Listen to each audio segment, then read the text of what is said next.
Good morning. Once again, I welcome you in the today's science class. Students, मेरी बात ध्यान से सुनना। अब तक अपने चैप्टर 1 और 2 अप्रैल सेशन में कंप्लीट हो गए थे और चैप्टर 3 हमने जस्ट अभी कंप्लीट किया। और चैप्टर 3 में जो भी कुछ ट्रबल्स आ रही हैं उसका राइटिंग फॉर्म में हम आपकी क्लास के व्हाट्सएप ग्रुप पे सेंड कर देंगे। फिर भी अगर कोई ट्रबल है, we are solving them, don't worry. But after this next lesson that we are going to start, that is the chapter number 4. Its name that is the heat.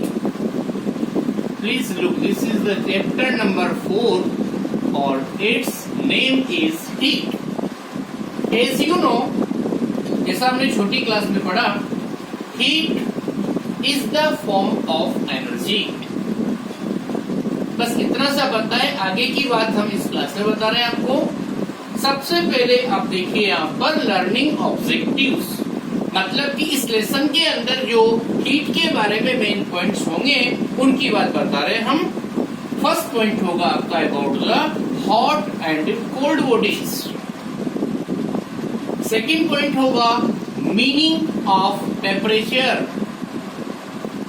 और next होगा the way of transfer of heat, मतलब कि heat transfer किस तरीके से होती है, कौन कौन से तरीके, कौन से मेथड्स है, उनको बोलते हैं way of transfer of heat. और नेक्स्ट पॉइंट होगा how to find out the kind of clothes we wear in summer and winter. हम कैसे पता लगाएं कि कौन से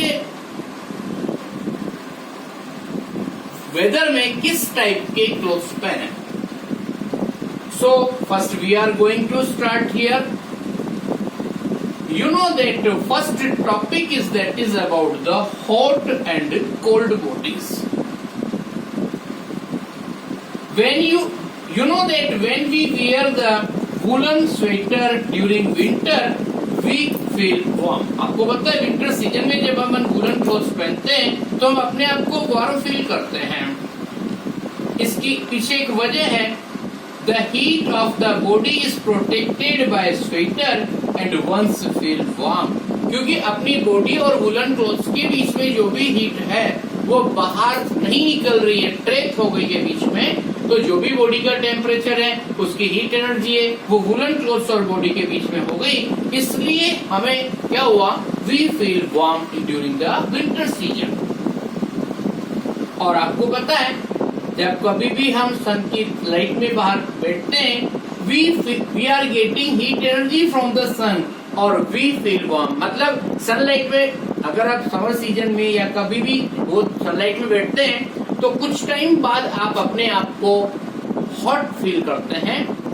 देन इसका नेक्स्ट एग्जांपल और बता रहा हूँ, जब भी आपके जो पाम्स होते हैं हैंड्स के, उनको आपस में आप रब करिए।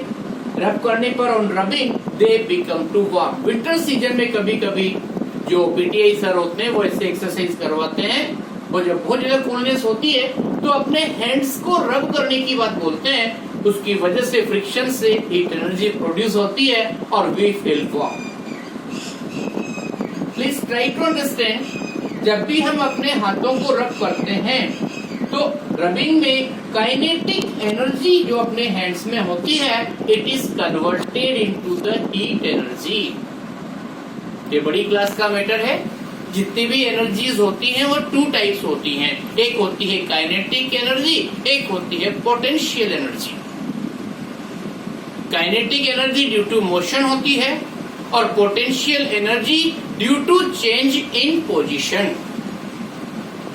मतलब किसी भी ऑब्जेक्ट की पोजीशन हम चेंज कर देते हैं तो उसमें जो एनर्जी डेवलप होगी that is the potential energy. और किसी भी ऑब्जेक्ट में मोशन की वजह से जो एनर्जी डेवलप होती है दैट वी से व्हाट, काइनेटिक एनर्जी। तो जब भी आप हैंड्स को रब कर रहे हैं तो मोशन हो रहा है, उसकी काइनेटिक एनर्जी हीट एनर्जी में कन्वर्ट हो रही है।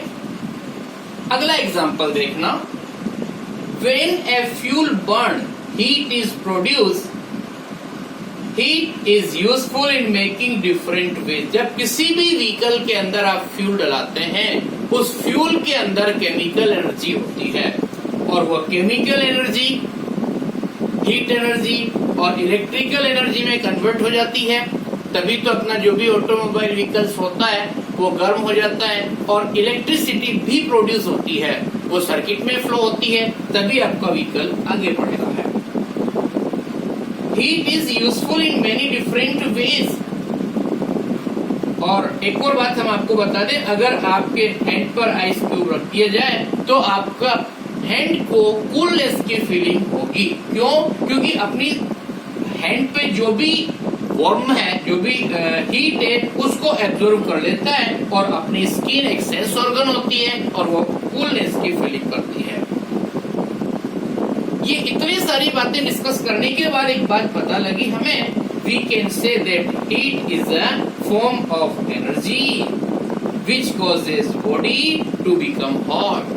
मतलब हीट एक ऐसी एनर्जी की फॉर्म है जो बॉडी को हॉट रखने का काम करती है। हीटिंग और cooling of a body is due to the gain और लॉस ऑफ हीट टू और फ्रॉम द बॉडी। कोई भी बॉडी हॉट बॉडी है या कोल्ड बॉडी, उसमें इस बात का फर्क पड़ता है कि उसमें से हीट रिलीज हो रही है या उसको हीट मिल रही है। अगर किसी भी बॉडी को हम हीट दे रहे हैं तो उसको हीट मिलने का मतलब वो हॉट हो जाएगी। अगर इसी तरह से किसी भी बॉडी में से अगर हीट एनर्जी कंटिन्यूअस रिलीज हो रही है, बाहर निकल रही है, तो कुछ पर्टिकुलर टाइम बाद वो कूलर होना, ठंडी होना शुरू हो जाएगी। सो प्लीज रिमेम्बर, सपोज करिए आपके पास दो ऑब्जेक्ट हैं, दोनों ऑब्जेक्ट मेटल ऑफ बॉल्स हैं, दो मेटल की बॉल्स ले ली हमने, दोनों को अलग अलग टेम्परेचर पर हमने हॉट किया, उन दोनों को एक दूसरे के कांटेक्ट में लाके रख दिया हमने। तो इसमें जिसका टेम्परेचर ज्यादा है वो हीट एनर्जी को रिलीज करेगा और जिसका टेम्परेचर कम है वो हीट एनर्जी को गेन करेगा। और ऐसा जब तक चलता रहेगा तब तक कि दोनों का टेम्परेचर सेम नहीं हो जाता है। So please remember, heat flow from hotter body to the cooler body and never from cooler body to a hotter body. Now please remember the definition of heat energy. Please look on the board. Heat is a form of energy. Heat is a form of energy which make us to feel, which make us to feel the sensation of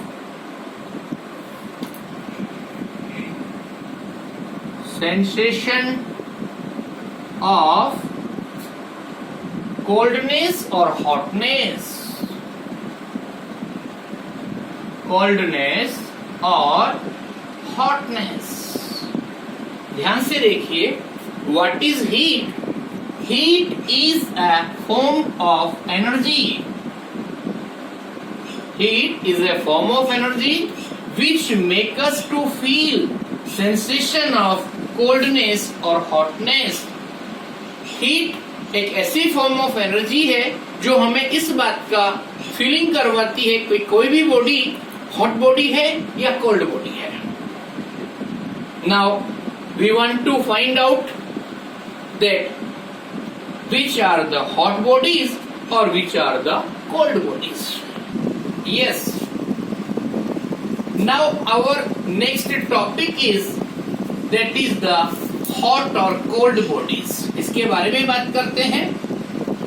In everyday life we touch many objects. Some give us sensation of hotness or some give us sensation of coldness. आपको पता है, हम अपनी daily life में बहुत सारी चीजों को टच करते हैं।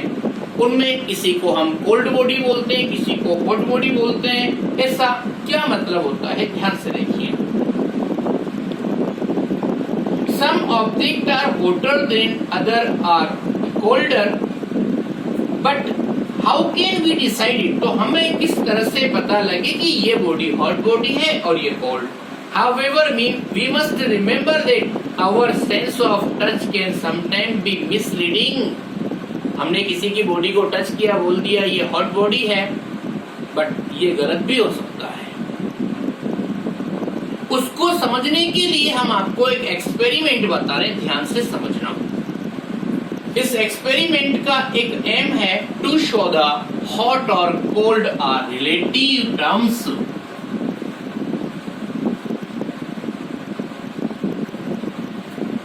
Yes, please look now.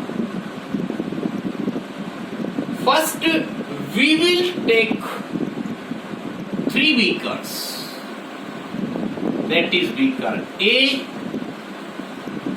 this is beaker B, and this is beaker C. ध्यान से देखना, इसमें होगा आपके पास हॉट वाटर और here is normal water, means tap water. Tap water means you know. और next होगा ice cold water. 3 कंटेनर्स लिए हमने, तीनों के अंदर एक में तो हमने गर्म पानी ले लिया, हॉट वाटर, दूसरे के अंदर हमने नल का पानी ले लिया, नॉर्मल टेम्परेचर वाला। सुनना बात को ध्यान से। और तीसरे के अंदर हमने आइस वाला वाटर ले लिया, आइस कोल्ड वाटर। अब मेरी बात सुनना, एक व्यक्ति अपनी एक उंगली को हॉट वाटर में डिप करता है, राइट? वही व्यक्ति दूसरी फिंगर को आइस कोल्ड वाटर में डिप करता है, ओनली फॉर 1 मिनट और 2 minute.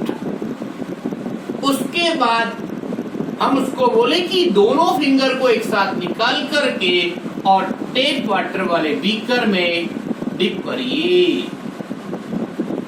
What you will observe, जो आपने हॉट वाटर से उंगली निकाली फिंगर, वो फिंगर, उस फिंगर को टेप वाटर कैसा लगेगा?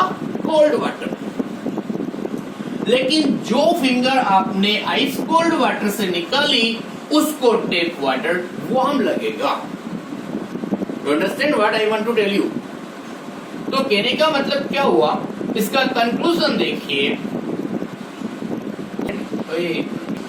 सो from this activity we conclude that we can not really rely our sense of touch to decide where an object is hot और कोल्ड। तो इस एक्टिविटी से ये पता लगता है कि हम टच करने से किसी बात को ये नहीं बता सकते हैं कि हॉट, कौन सी बॉडी हॉट है, कौन कोल्ड है, क्योंकि ये तो रिलेटिव टर्म्स होती हैं। Actually what we will conclude that hot and cold object are relative term. Okay, this is the end of our this activity. Thank you very much, or we will meet now in the next video. Thank you very much.